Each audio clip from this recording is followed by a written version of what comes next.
आजकल तो हमारे उत्तर प्रदेश के मुख्यमंत्री आदरणीय योगी जी ने भी नामाभिधान कर दिया, जो प्राचीन नाम था वही प्रयागराज बदल दिया गया था इलाहाबाद।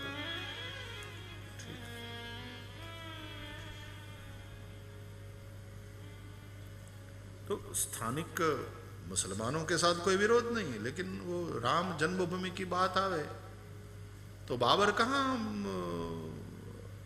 हिंदुस्तान में किसी का बाप था, तो बाहर से आया हुआ था।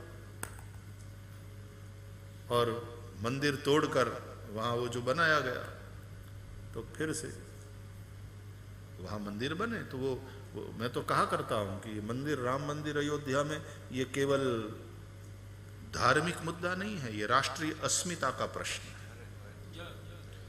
इसलिए हिंदुस्तान के मूल निवासी भारतीय हो, हिंदू हो, चाहे मुसलमान हो, चाहे जिस भी धर्म को मानने वाले, जिस भी उपासना पद्धति को मानने वाले हो, सभी ने इस राष्ट्रीय अस्मिता के प्रतीक राम मंदिर के लिए समर्थन देना चाहिए।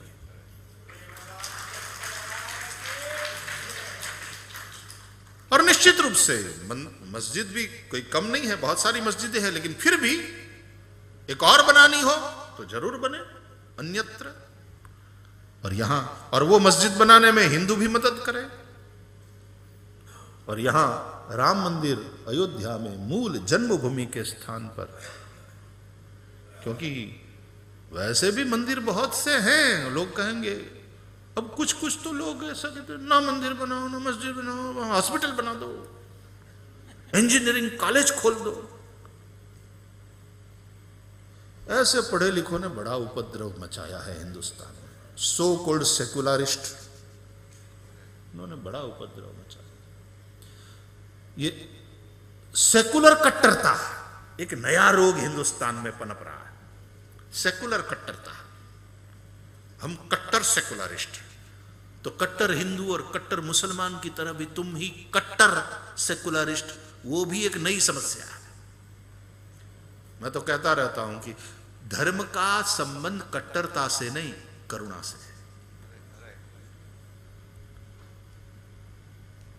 जहां कट्टरता है वहां कठोरता है, और जहां कठोरता आई तो दया कहां रहेगी? और दया तो धर्म का मूल है। दया धर्म का मूल है, पाप मूल अभिमान तुलसी दया न छाड़िए, जब लग घट में प्राण।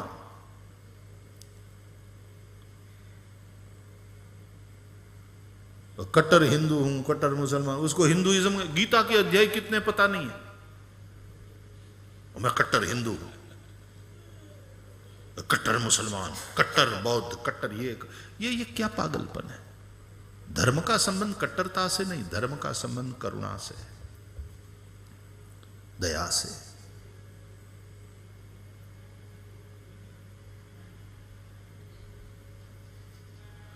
उसी तरह ये कट्टर सेकुलरिज्म, सेकुलर कट्टरता, ये भी एक नई समस्या है। वहां न मंदिर बनना चाहिए, न मस्जिद बननी चाहिए, वहां अस्पताल बना दो, रोगियों की सेवा होती रहे। अस्पताल की भी हमें जरूरत है, लेकिन वहां जन्मभूमि में जरूर बने। और सबसे पहले तो ये निश्चित करो कि मंदिर में जाए आदमी श्रद्धावान बने, भगवान राम की भक्ति करे, भरोसा रखे, ताकि मन में चिंता न रहे, मन में तनाव न रहे, तो हाई बीपी न हो, ब्लड शुगर न हो, कोलेस्ट्रॉल न बढ़े, और उन बीमारियों से बचे कि अस्पताल की जरूरत ही नहीं पड़े, अस्पताल जाने की जरूरत न पड़े। लेकिन फिर भी लोग बीमार होते हैं, ये हकीकत है, तो अस्पताल की भी जरूरत है, स्कूल की भी जरूरत है, कॉलेज की भी जरूरत है, लेकिन राम जन्मभूमि में तो राम मंदिर ही बने। और फिर से मैं कहूं, ये केवल धार्मिक प्रश्न नहीं है, ये केवल धार्मिक इश्यू नहीं है, ये राष्ट्रीय अस्मिता का इश्यू है। तो फैजाबाद को भी अयोध्या जिला डिक्लेयर कर दिया अभी। और प्रयागराज, ठीक है, वही ओरिजिनल नाम था। हाँ, पांडे जी अयोध्यावासी है, ठीक है, तो उनको तो इसलिए तो सबसे पहली ताली बजी वहां।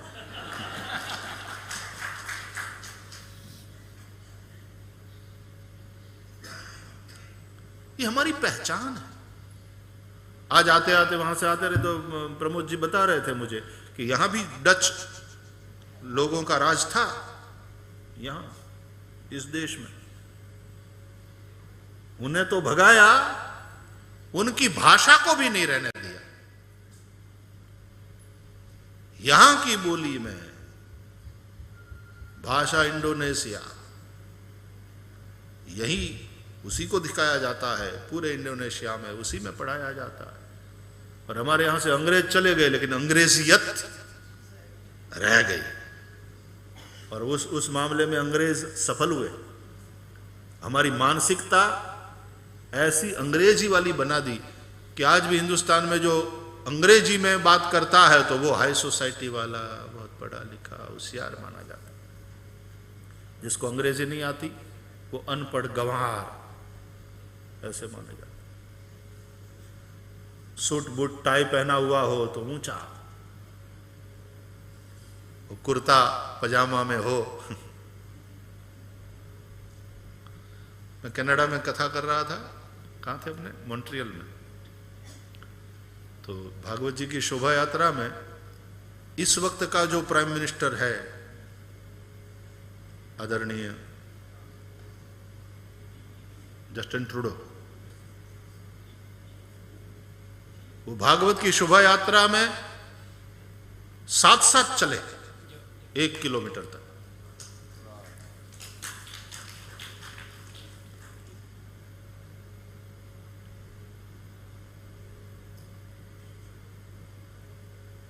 हमारे प्राइम मिनिस्टर साहब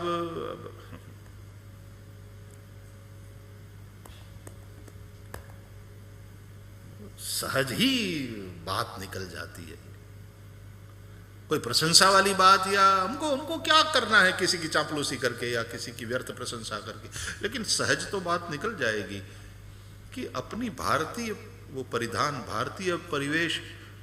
तो अब तो वो मोदी कुर्ता प्रसिद्ध हो, वो क्या मोदी जैकेट, हाँ, वो वाली बंडी, वो ब्रांड ही बन गया।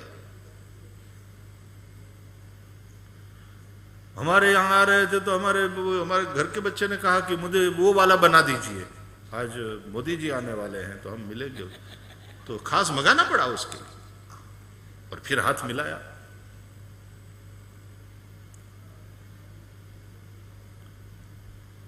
मैं पहली बार जब इंग्लैंड गया 83 में, है ना, तो सितंबर का महीना था, मुझे आज भी याद है, और ठंड शुरू हो गई थी।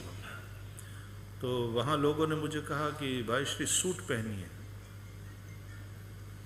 मेरी उम्र भी उस वक्त कुछ 25 वर्ष पूरे हुए होंगे। तो बोले सूट पहनिए, यहाँ ठंडी बहुत है, आपके खादी वाले कपड़ों में ठंडी से रक्षा नहीं हुई, तो यहाँ सूट पहनिए। मैंने कहा नहीं, मैं इसी में ठीक हूँ। बोले नहीं, सूट पहनिए, ठंडी में आप गुल्फी थई जाओ, आइस कैंडी है जैसे होती है। और सच में ठंडी बहुत थी यार, मुझे आज भी याद है। जहां पर मैं ठहरा था तो रात में वो बेड पे रात में सोते तो बर्फ की पाट पे सोया हुआ हूं ऐसा लगता था, इतना ठंडा बेड। तो वहाँ तो सारी सुविधा है, तो इलेक्ट्रिक वो उससे लगा देते, कनेक्शन कर देते। सोने जाऊँ उसके पहले हमारे माधु भाई स्विच ऑन कर देते ताकि बेड पहले गर्म हो जाए, तो फिर थोड़े वार्म बेड पे जाके लेटते। तो बेड इतना गर्म, इतना ठंडा हो जाता। तो ठंडी तो थी, तो बोले सूट पहनिए, ठीक रहेगा। मैंने कहा ये ठीक है, मैं ओढ़ लूँगा गर्म शाल। बोले बीमार हो जाओगे, पहन लो ना, आपको क्या तकलीफ है। कि उन्होंने एक दो दृष्टांत भी दिए कि फला फला महापुरुष आते हैं तो वो यहाँ सूट पहनते हैं, आप भी पहन लो। तो मैंने कहा नहीं, ये इसमें ठीक हो। बोले आपको तकलीफ क्या है? मैंने कहा तकलीफ ये है कि यदि मैं सूट पहनूंगा तो लोग मुझे भी धक्का देंगे। बोले साइड में हटो, अभी भाई श्री आएंगे।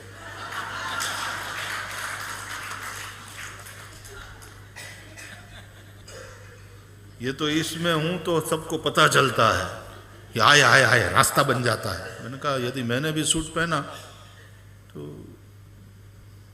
हटिए, साइड में रहिए, अभी आएंगे। तो ठीक है, पहनो, कोई समस्या नहीं, लेकिन अपना परिधान, अपनी संस्कृति, अपना खान पान, अपनी परंपरा, उसका एक गौरव तो होना चाहिए। अपनी भाषा, अपनी भूषा, अपना भाव, अपना भोजन। भाषा, भूषा, भाव, भोजन, वो अपनी पहचान। तो अब तो यहां वो डच वाली कोई बोलता नहीं होगा, कहीं है? नहीं। देखो ये अस्मिता की, मुझे बता रहे सुहार्तो साहब ने उस समय इस प्रकार की सारी व्यवस्था कर ली। और उस जमाने में अब देखो, भारत और भारत से जुड़ा हुआ ये प्रांत, रामचरितमानस में भी अगस्त्य मुनि की बात आती है, कुंभज ऋषि। और अगस्त्य मुनि, अभी हमारे लाला ने मुझे वो लिख के दिया, ये मंत्र दृष्टा ऋषि है अगस्त्य मुनि। ऋग्वेद के प्रथम मंडल में 165 से लेकर के 191 तक के सूक्तों के वे रचयिता है, वे मंत्र दृष्टा है मुनि अगस्त्य मुनि का बड़ा। और दक्षिण से रावण की विचारधारा, रामायण क्या है? रावण की विचारधारा और राम की विचारधारा का संघर्ष। इसमें जो युद्ध है वो कौन सा है? ये व्यक्ति व्यक्ति का नहीं, ये दो विचारधाराओं का युद्ध है। एक राम की यानी दाशरथी विचारधारा और दूसरी रावण की यानी दशाननी विचारधारा। ये दो विचारधाराओं का युद्ध है। आज भी दो विचारधारा है। एक विचारधारा वो है जो उपभोक्तावाद वाली बात है और वो पूरे विश्व को एक बाजार के रूप में देखती है, वर्ल्ड मार्केट। और दूसरी विचारधारा वो है जो आध्यात्मिक विचारधारा है और वो वर्ल्ड को एक परिवार के रूप में देखती है। वसुधैव कुटुंबकम, ये भाव है। बाजार में जब जाते हो तो सामने वाला कस्टमर है, और आध्यात्मिक विचारधारा से जब जाते हो तो सामने वाला मेरे परिवार का ही आदमी है। कुटुंब, वसुधैव कुटुंबकम। स्वामी राम तीर्थ विदेश जा रहे थे तो ये पानी वाले जहाज से जा रहे थे, तो बहुत समय के बाद वहाँ पहुँचने वाले थे। तो जब जहाज वहाँ डेस्टिनेशन पर बस पहुँचने ही वाला था, आधा घंटा का समय था, सब लोग अपना अपना सामान वामान पैक करके तैयार थे। तो एक अंग्रेज के साथ उनकी अच्छी दोस्ती हो गई थी उन 15-20 दिनों में, जहाज पे ही थे। तो जब नीचे उतरने लगे सब लोग, तो स्वामी जी यूं खड़े थे जहाज पर ही। तो उस अंग्रेज ने कहा कि स्वामी जी, बड़ा आनंद आया आपके साथ इतने दिनों, बहुत कुछ नया जानने को सीखने को मिला। I am very thankful to you. और आप कितना समय यहाँ रहने वाले? बोले मैं थोड़ा समय रहने के हिसाब से तो कोई, वापस कब जाऊँगा अभी नक्की नहीं है, लेकिन थोड़ा समय तो यहाँ रहूँगा। बोले I would like to meet you again. By the way, आप कहाँ रुकने वाले हो, किसके घर? तो स्वामी जी ने कहा कि यहाँ मेरा एक फ्रेंड रहता है। Oh wow, wonderful, can I have his address so I can come and meet you again? वो कौन है आपका मित्र? बोले he is standing right in front of me.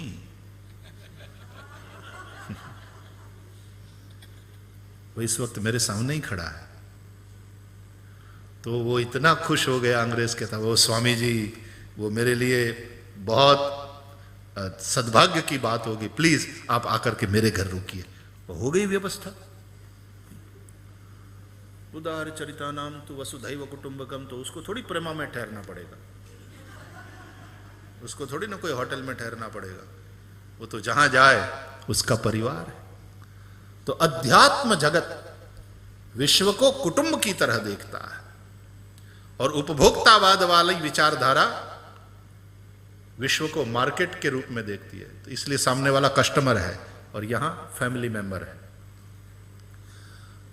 Market में जब कोई जाता है तो व्यापार की दृष्टि से जाता है तो हर आदमी अपना लाभ देखता है, अपना स्वार्थ देखता है। कस्टमर ये देखता है जितना हो सके मुझे सस्ते में मिले, और बेचने वाला व्यापारी ये सुनिश्चित करता है कि जितना हो सके मुझे मुनाफा ज्यादा मिले। तो वहां हर आदमी अपने अपने स्वार्थ की ही सोचता है, ठीक है ना। और परिवार की बात यह है कि बेटे की कोई तकलीफ हो तो बाप की तकलीफ बन जाती है, बेटी की कोई समस्या को देखकर बाप को नींद नहीं आती, मां को नींद नहीं आती, वो तुरंत दौड़ता है।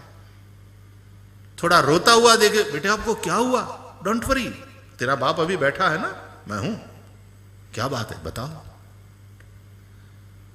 बस उसी तरह की भावना कि किसी को रोता देखे, किसी को दुखी देखे तो तुरंत दौड़कर उसके पास जाए, क्या समस्या है, डोंट वरी,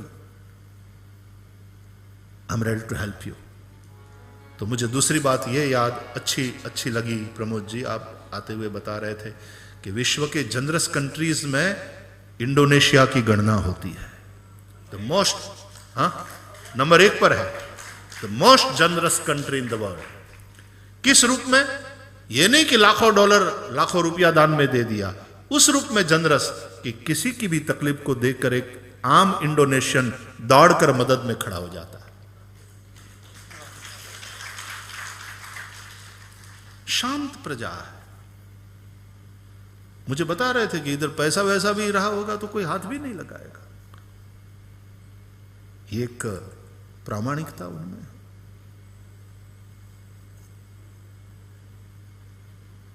इंग्लैंड में भी जब मैं पहली बार गया तो ऐसा था, हम बाहर से पधरावनी करके घर आए उतारे पर, तो हमारे उन भाई ने दूध की खाली बोतल 4 और 4 बोतल के पैसे, उतने पाउंड पेंस वहां रख दिए। रात के कुछ 11 बज रहे थे, मैंने कहा यहां क्यों रख रहे हो? बोले सुबह 3:30 बजे आएगा वो दूध देने वाला, तब गाड़ियां आती थी। बोले खाली बोतल ले जाएगा, भरी बोतल यहां छोड़ के जाएगा और पैसा भी ले जाएगा। मैंने कहा लेकिन यहां पैसा? बोले ना यहां कोई छूता नहीं। मैंने कहा हमारे तो पायखाना जवाना डबला बार नहीं मुकाता, बीजू जवा दो।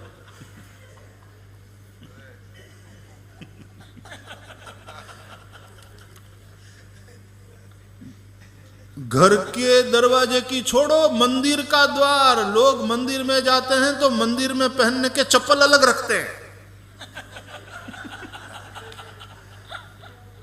क्योंकि मंदिर से चप्पल की चोरी आम बात है। और बढ़िया वाले चप्पल हो, किसी के बढ़िया वाले शूज हो, तो कई लोगों की तो श्रेष्ठ पर ही दृष्टि रहती है। जो सबसे बढ़िया हो उसको उठाओ, चाहे जिसका हो। भगवान के द्वार पर आया तो फिर सब भूमि गोपाल। ये नैतिक पतन है। तो उस दृष्टि से मैं वहां जहां ठहरा हूं वहां जाता हूं, आता हूं। अब जितनी बार जाऊं, जितनी बार आऊं, तो वहां के वो सारे जो वहां सेवा में हैं कर्मचारी, वो एक बार सब कुछ छोड़ करके रास्ते पर आकर के मार्ग में जय श्री कृष्णा, जय सिया राम, जय माता दी। कल तो जय माता दी बोली सभी बहनें। और इतना ये भी नहीं कि नाटक वाली बात है, एकदम सहज असली दिल से कहते हैं। हिंदुस्तान की होटल में, हाँ जहां के, ये भी नहीं कि हिंदुस्तान में सब खराबी है, नहीं, हमारा देश है भाई, लेकिन वो सेकुलरिज्म के चलते ये कहना थोड़ा पिछड़ापन माना जाता है कि 5 स्टार होटल में एंड यू से जय सिया राम।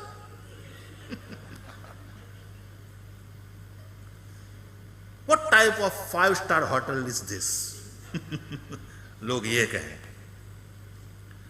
तो हमें अपनी भूषा, अपनी भाषा, अपना भोजन, बाजरे की रोटी और बथुए की सब्जी, व्हाट इज दैट?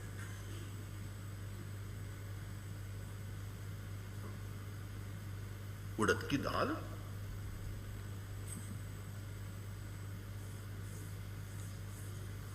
तो टोस्ट और कॉफी ले रहे हो टेबल पर बैठ करके, तो आप लगता है कि कुछ एक स्टैंडर्ड है अपना। चाय भी नहीं, कॉफी मंगाने वाले तो थोड़े और ऊपर वाले लोग माने।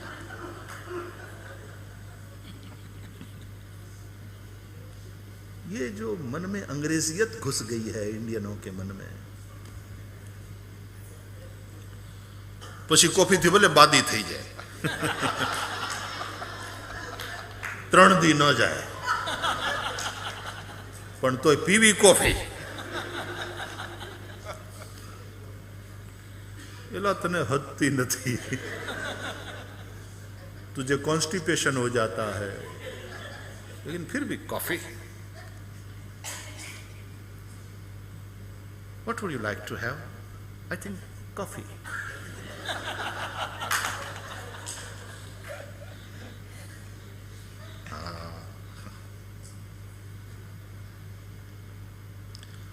कॉफी में कोई बुराई नहीं है, लेकिन कॉफी पीने से तुम जो अपने आप को ऊंचा समझते हो, वो मान्यता में बुराई है, बीमारी वहां।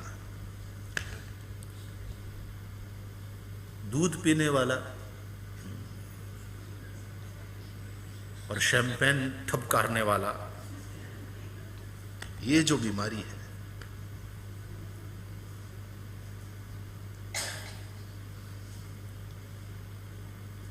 तो अपनी भाषा, अपनी भूषा, अपना भोजन। अरे यार, राजस्थानी हो, दाल बाटी चूरमा, वो आपका परिचय। ठीक है, पास्ता पिज्जा का भी आनंद लो, लेकिन दाल बाटी चूरमा तो जैसे दुनिया घूम कर आ गए घर पे।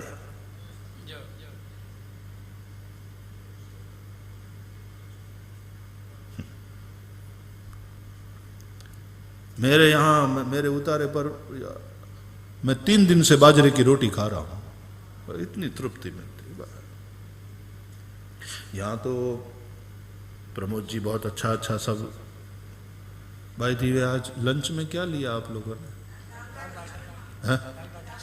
दाल बाटी चूरमा था लंच में? है माली में दाल बाटी चूरमा फॉलोज यू, तुम्हारा पीछा कर रहा है। अच्छा,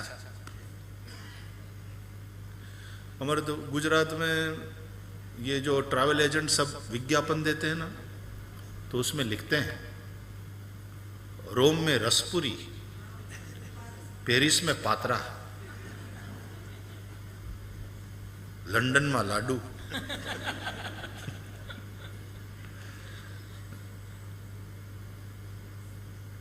एक जनाए वाँच्यु नहीं कि तो पछी न्या हूँ कम पैसा खर्चवा जवानुं, आ बधुं घेर छे ज। ये सब यहाँ है ही है।